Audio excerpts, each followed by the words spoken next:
Hello, ladies and gentlemen, and welcome to another edition of Mr. Merrigan's Moments in History, U.S. History Edition. Today, we are going to continue talking about this expansion west after the Civil War, during Reconstruction, and certainly after Reconstruction.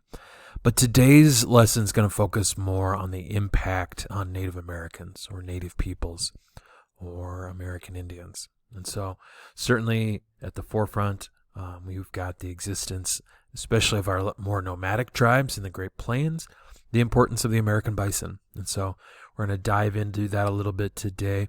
We're also going to talk about some of the interactions between Native people and the ever-expanding U.S. population moving west. So our learning target, we're going to identify how Native Americans of the Great Plains, how they depended on the bison, how they depended on the buffalo to help them survive. But also be able to explain how railroads also threatened this lifestyle as well. And so dealing with these issues on multiple fronts, and certainly throughout this, we'll also get into some of the broken promises affected or that have affected Native Americans or American Indians.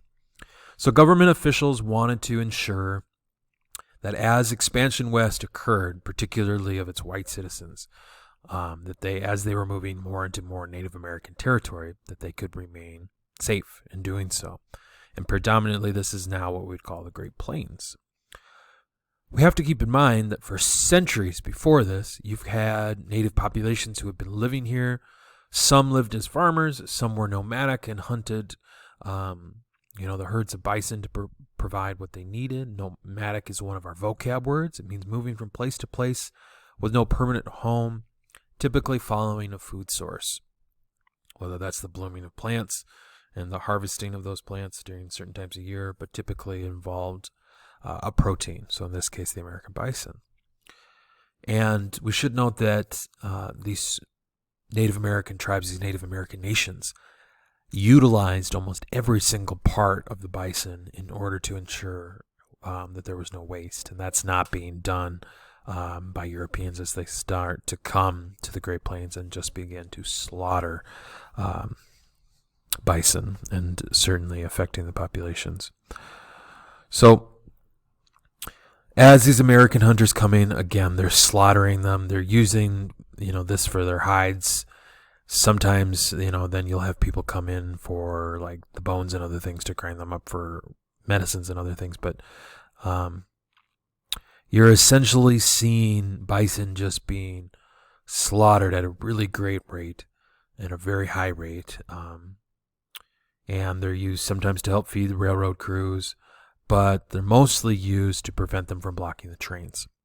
And so this ever important food source is now being taken away, in this way of life that, tribes like, say, the Lakota or, like the Cheyenne, they've known this. This is the only lifestyle they've known, and now it's being threatened by this expansion west by the United States. The other part we're going to talk about here is the conflict. So main idea, learning target here is going to be able to explain why this conflict exists between Native Americans and, white Americans moving west. And as that tension grows, Native Americans are going to be forced onto reservations. So there's a portion of the government at this time called the Indian Peace Commission, which is in charge of essentially moving Native Americans to these separate spaces called reservations. And this is an area of public land that has been set aside specifically for Native Americans. And you will find large amounts of American Indians, Native Americans, living on reservations today. And predominantly at this time period, most of these reservations are in Oklahoma, and at the time, what was the Dakota Territory, which is primarily what we now know as North and South Dakota. And you'll still see certainly reservations in large numbers in all three of those states. And this land is not ideal, especially for nations that are used to being nomadic, now having to be in one place and adopt agriculture.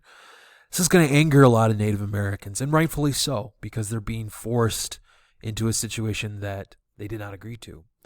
And a lot of the reservations have very poor land, very poor resources, and the government is failing to deliver on their promises of food and other resources.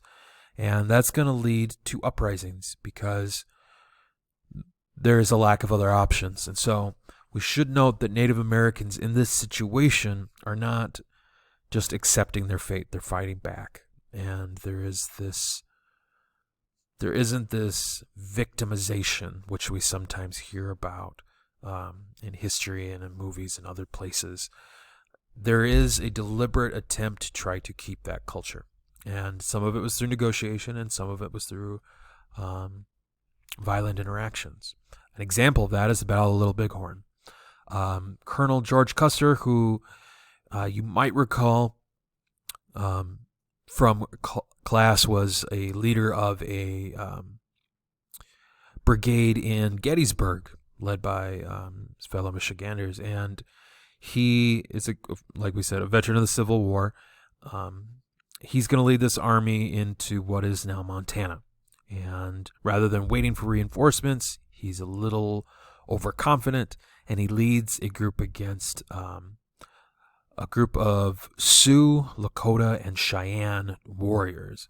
And they are going to be under the leadership of Sitting Bull and Crazy Horse. And you're going to see that the Native Americans are going to win this battle. And this shakes things up a little bit for the government because they see a little bit of this banding together, which they had not seen, of different tribes trying to work together to preserve their way of life, especially ones that, at a time ago used to be enemies. In the Southwest today, you saw the Apache also fighting back through what is now Arizona, and they were led by famous Native leader Geronimo.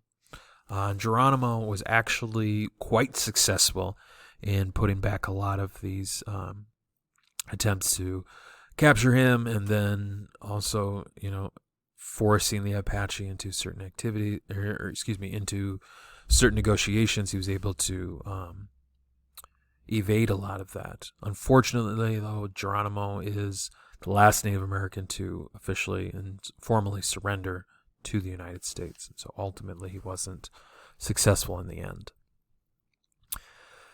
We do need to acknowledge the Dawes Act. And the Dawes Act of 1887 called for the breakup of reservations and wanted to give Native Americans a plot on the reservation and encourage them to be farmers and then to become American citizens.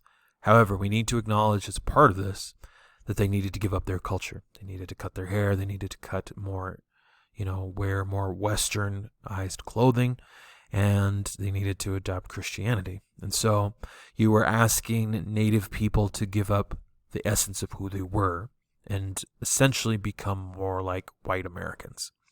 And so you're going to see this attempt at trying to remove this culture. And so when you hear about the decimation of Native culture, the Dawes Act is a part of that, and still continues to be.